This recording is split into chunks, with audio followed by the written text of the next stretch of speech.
1, 2, 3, 4, 5. Alright guys, what's up? This is Theo to the Future, and today I'm doing another reaction video to this video by CircleToonsHD. I think I know this video. I must have run into it in the past, but I've never seen this video. The hidden costs of long play times in modern gaming. Oh, the costs are not that hidden, my friends. These games take up so much time, bro. And if you're like a normal like adult and you have responsibilities, I don't know how people have time for playing video games. But yeah, I'm gonna react to this. I'm sorry about this. I'm eating spaghetti. I'm just hungry, you know. I'm sorry. I know this is bad practice, bad YouTube form, but you know, I'm injured from skateboarding. My wrist hurts.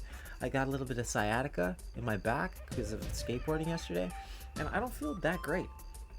So I'm gonna eat. I'm so sorry. You guys eat too. Feel free to eat some chips. I don't care about the noise or the crunching or anything like that. I'm real chill, super easy. Popcorn, go for it. Bags crinkling and everything, not even gonna annoy me, so don't worry about it. If you're wondering why my spaghetti looks so bland, I ran out of sauce.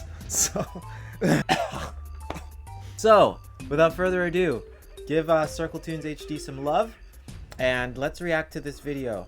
Enjoy your food. I'm gonna enjoy mine. I'm gonna try not to chew too loud. I swear. I'm sorry. Again, I'm sorry. Okay, let's go. Right now, ask yourself, how many games do you currently have that are halfway finished that you tell yourself, yeah, I'll get... I have a lot. There are a lot. Red Dead Redemption 2, Kingdom Hearts 3, Back to that, knowing fully well you won't, or even worse, games that you'd love to play but have been gathering dust because you literally don't have the time to play them at all. Zelda, Legend of Zelda, Tears of the Kingdom. Sitting on my Switch right now, have not touched it. Bought it on day one. A lot. Yeah, a lot. Hey fellas, it's your friendly neighborhood Circle Guy, and Hi. Today I want to jump into what I believe to be a massive contributor to the problem I just mentioned and spout my gaming opinions that absolutely nobody asked for. Charles, bring me my soapbox. I don't think it is necessarily a good thing for every game to try to have hundreds of hours of gameplay. Okay, let me explain. Okay, this is great. This is great. I'm gonna love this. Lately, I've seen this shift in mainstream gaming, this Hail Mary attempt at a forever game, something with endless content, something you could play infinitely. And I'm not talking about games that can technically be played as long as you want. I'm specifically talking about games with an overabundance of scripted, achievable things, quests, missions, moments, you know, that juicy content. Games like MMOs and certain RPGs aren't really new to this grind. I need you to slay 1,000 spiders for no reason whatsoever other than to increase playtime. Ooh, this is exciting. Does I this like come it. with a vest and a name I tag? like it. Because I wasn't aware I just clocked in my new place of fucking employment. Now, video game grinding has existed since the birth of at-home game consoles. Definitely. Older games would increase the difficulty or remove checkpoints as a way to keep the player playing, mostly due to hardware limitations. When you're trying over and over and over and over again. I guess that was the grind back then, doing the same thing over and over again until you get it right. Cartridge housed a few megabytes of storage, sometimes kilobytes. It was up to the developer on how to keep you tethered while simultaneously making sure you didn't blaze through the game. It was clever, often bullshit, but an understandable practice. This isn't necessarily what I'm getting at here, but it's the foundation of this fabricated playtime that I want to jump into. It matters knowing this, but being able to differentiate this somewhat necessary archaic version and the new abomination we'd later receive. But sure, I get it. This We is want interesting. our games to last a while. We never want fun experiences to end. And on top of that, we also want some bang for our buck. Nothing feels worse than being hyped for a game for months just to have it last a few hours. But I got some issues with how every single... I like where this guy is going with this video. I thought it was gonna go somewhere else, like straight into games as a service, but I like it. Goddamn game is expected to last forever now. Live service games drip feeding their players with season after season of updates, reuse content, weird time-consuming I told you. systems where they don't need to be, crafting and literally fucking everything, it seems. Quit it with the fucking crafting! God! And this isn't even the end of it. Even before updates and additional content post-launch, every game is expected to also release with enough content to keep you busy until you're fucking dead. Some of you 100 may hours. think, well, isn't it good to strive for more rather than to settle for less? And that would be the case if it weren't for the glaring fact that this current time-sucking content hellscape is lowering the quality of games across the board consistently. Not only do so many games try to promise this unobtainable content paradise, but nearly all of them fail when they do. Content gets rushed, recycled, or even cut and resold later on at an additional cost. A finished game filled with nail on the head. He's hit the nail on the head. It feels like these creators of these games do not care anymore. It's like mostly about money. There are some heavy hitters. There are some diamonds in the rough. On the way, being developed during a spike in crunch culture is the single worst recipe an evil witch could brew up in her comically large evil cauldron. What are we making, Master?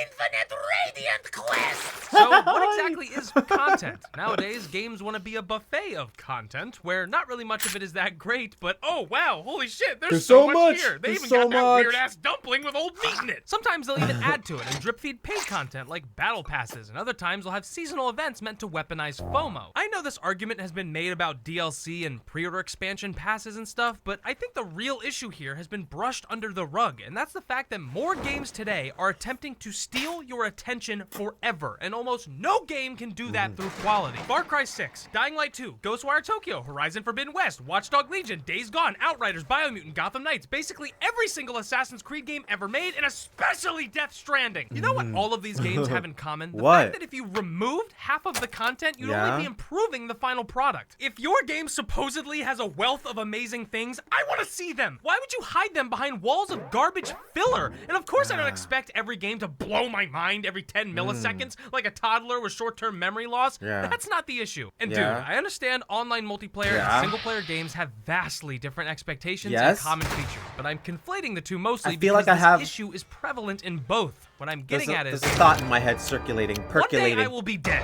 One day I will be cuddled up with the worms and moles of the world, but before that inevitable day comes, I will be enjoying video games as much as I can. And when I have to balance my work, social life, sleep... I think the thought that I was trying to think there is that, you know, it works for some games, like Zelda Breath of the Wild, one of the best games I've ever played in my entire life. And I played it so late, later than everyone else, only a couple of years ago. And it's one of the best games I've ever played in my life. And I didn't have any problem sinking like hundreds of hours into that game at all, because it was quality. So you can have a large game and have it be of quality. I believe that. But it's a rare find. Sleep and other stuff with video games, that leaves me with an extremely small sliver of time for those games. And when I expand that inner sliver, you're gonna see I don't have a lot of time to fuck around doing nothing in them. And that's coming from a dude where video games is a portion of my job. This is even worse for everyone else. There's so much filling, padding, and stuffing in modern video games. Exactly. For people who like are in gaming, like I aspire to be, and who like do it as a career, there's so much. Oh my god. The longer a game's average playtime gets, the more you're gonna find it. Waiting to make something, forced long travel, backtracking, randomly imposed roadblocks that only exist to increase game length. As a kid, these things are awesome because you have all the time in the world. But when I hop on a game now for 2 hours and get almost nothing done, I feel like a damn stupid. Starfield, I've been playing that game for like 4 hours. I haven't done anything. Nowadays, someone will recommend me a game like, yeah, it's pretty good. It's only about 6 hours long, but... What did you just say? It's about 6 hours long. You don't know how much I needed to hear that. What the hell is wrong with you? Because it's a goal that's actually attainable. Jumping back to that backlog of unfinished games I previously mentioned in the intro, really think back to those games. How often were you actually immersed or engaged in the gameplay? How often were you experiencing something new or innovative? Or did you maybe abandon the game due to its overabundance of slog and you never even got to the good advertised stuff whatsoever? Right. You see, right there. That is the issue here. It's not expanding. I'll tell you something. With Starfield, I've been playing for like 4 hours, and people are saying it's a slow start, and then it gets amazing, and I'm still waiting for that amazing part. I like walking around and talking to all like the NPCs because they're hilarious, but I'm waiting for that like amazing part. Not even gonna lie. Go way back. And listen, I'm not saying RPGs or farming games that go on for billions of hours shouldn't exist. I mean, Christ, I love RPGs. Obviously, they have their place just as much as short indie experiences do. But my problem is this massive middle blob of games that want to be anything and everything and succeed at nothing while simultaneously being just, I don't know, boring. It seems so many games don't know what they want to be RPG anymore. Video game genres as a whole seem to be losing their identity. Yes, my first-person shooter seems to be, racing farming sim. This game should have RPG elements and base building. Thank God I added multiplayer. You're gonna want to pre-order for early access to the V12 eggplant shotgun. There's never This enough guy's making time me to think, do man. everything you want. He's making me think. It's like we're living in a time where everything is here. All this information is here. Everyone knows what is the best of everything. Like, what is the best of each little genre, each little group. And they're trying to bring it all together. Like, even in the music industry, like, all these different genres are clashing together. And all these different other industries, things are clashing together. We're in a very clashy time to be alive. The industry is curving in a way where it's becoming far more acceptable to release a game half-baked with the promise of fixing Don't it like or that. improving it later on I than don't to like delay that. or take your time crafting a polished work of art. Yeah, Back in exactly. the day, we didn't get updates, patches, and performance updates outside of Right. the occasional got a international damn release game. changes. You We had to got make a sure game. whatever was on that disc or cartridge was worthy of its Yes. price tag. And often Yes. it wasn't. We got a full game, baby. I miss In those times. fairness. But this rush games out the door, I've seen time-crunching that, Superman. development hell world we live in was partially forged in the same crucible that invented the notion that every game must last forever. You know, it actually made me happy to hear when God of War Ragnarok got delayed. Most of the time, delays are positive. Waiting for a refined product will always be better than getting an underdeveloped mess quicker. But gamers suck. Gamers are seriously my least favorite group of people, and I should chill, know I'm chill, sadly chill, one chill, of them. chill, No matter chill, what chill. you try to do, they'll never Honestly, be happy. honestly, Oh boy, which I don't like route that. developer release the game too soon and get shit on, or delay a game But and when still did get this shit happen? on? The When choice did is this yours, happen? my friend. He's My name right. is Jared. I traded in my car with Flash for a Ford F-150. He's right. Speaking of crunch, while writing He's this right. video, He's right. Gamers are so hard to please, and that is just another consequence of all this information being out there, and everybody having access to all this information, and everybody having the ability to give an opinion, because this is the internet, and anyone could say anything they want. Back in the day, communication was a lot harder. So when you got a new game, you know, you played it at home, and then you went to school and you talked about it at school. Maybe you called people on the phone and you talked about it, but you never got the opinions of hundreds or thousands of people, and they're just coming from nowhere. And we all know that negativity is the easier route to take, so the negative stuff always boils up to the top. So that's why it always seems like, well, everyone's talking crap all the time, just because there's too Release much. the game too soon and get shit on, or delay a game and still get shit on. The choice is yours, my friend. Yeah, man. You speaking can't of please crunch, them. while You writing can't this please video, them. me and my Not- friends not made all the of us. extremely poor decision of firing up Anthem. Remember that travesty? It's on Game Pass anyway, and we did this on the condition that we'd only check out the mainline content, none of the grindy, worthless crap. Because yeah, mech suits that fly around controlling the fucking weather is pretty badass. And you know what we learned? The art design is breathtaking. The sound design is superb. The game plays and feels amazing. Everything is snappy and crisp. Just flying around is enjoyable. But you know what isn't enjoyable? The fact that this game went through development hell trying to be a Destiny killer by adding grindy, unintuitive, stupid systems that uproot you from the actual fun moments sucks, just to shove man. some UI disaster or worthless dialogue in your face. That Anytime sucks. you're caught red-handed having fun, the game forces you to stop everything you're doing so you can go not have fun. Thank God, fellas. I That forgot sucks. these games were supposed to make me miserable. Ah, What? These types of That's games so hold sad. the concept. I never played Anthem, but it looks nice. It looks nice, but from what he's saying, right? It count how many times? I bet we could all count, maybe even on two hands, how many times a game that we were excited for has come out and then has been ruined by some games for service thing.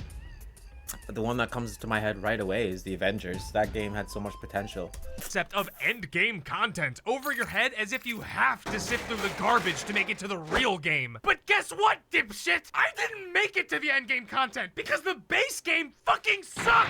Anthem could have been an extremely fun 8 to 10 hour co-op action game, but we just couldn't have that because BioWare was apparently visited by 3 ghosts that night. The ghost of a worthless open world, the ghost of repetitive missions, and the ghost of tedious, stupid crafting.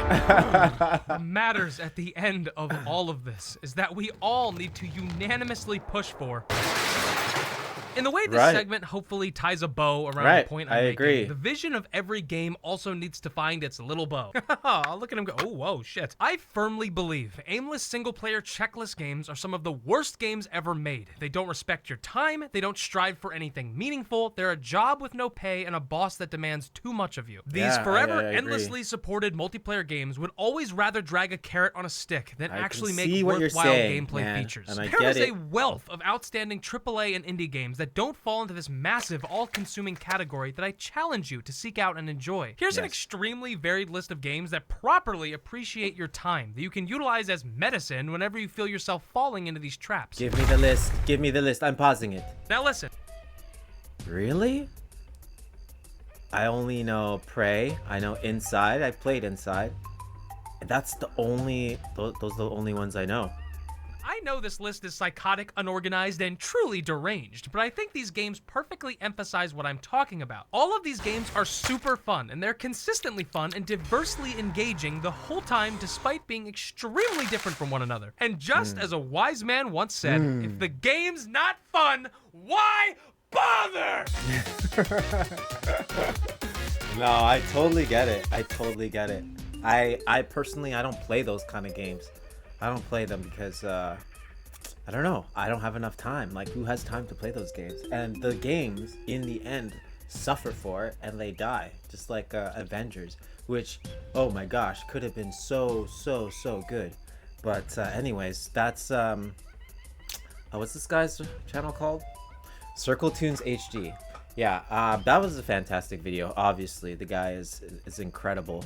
Does he center around video games? Because if so, I'm probably gonna watch more of his stuff just because it's so entertaining. It's really good.